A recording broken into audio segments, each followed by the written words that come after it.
Hi, I'm Gracia Santillan, and as you all have heard the rest of my group and their amazing presentations, I'd like to add on to the topic of social media. What we've learned so far is how social media was started, the positive and negative effects, what we expect to see in the future, and I'd like to share how social media has changed the way we communicate. Let's begin. Before there was ever social media, people would communicate through letters, phone calls, radios, and most commonly face-to-face. There were so many other ways that people would communicate, but these were just the basics.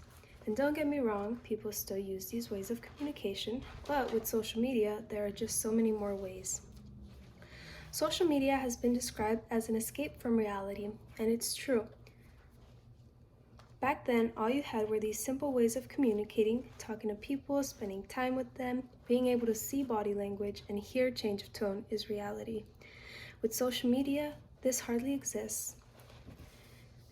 Slowly, people are losing these skills, and it can be hard for people to start a simple conversation because they feel uncomfortable.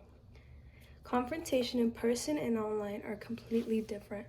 Conversations are easygoing and simple for those who have lived their entire lives talking to people face to face.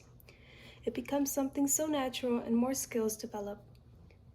These skills include learning body language, change of tone, confidence, learning facial expressions and cues.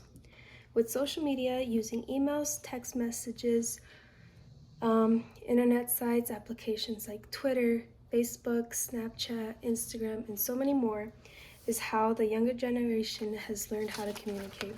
And yeah, it's great to meet new people online, but it still affects the way you learn how to communicate.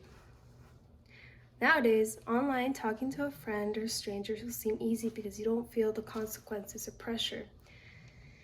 It feels like you can say anything, but when you're trying to start a conversation in person, you feel anxiety, you feel stress, you feel nervous.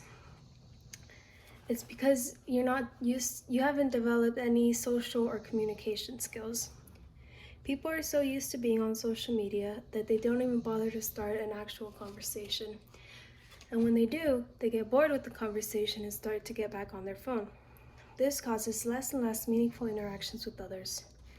On the other hand, social media has had a great impact on not just how individuals communicate, but how the rest of the world communicates.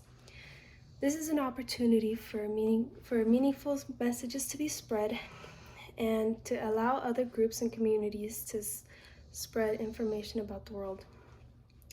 Social media has changed the way we communicate with others.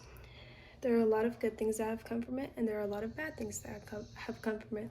But it's just amazing to see how much has changed in the past 25 years with communication.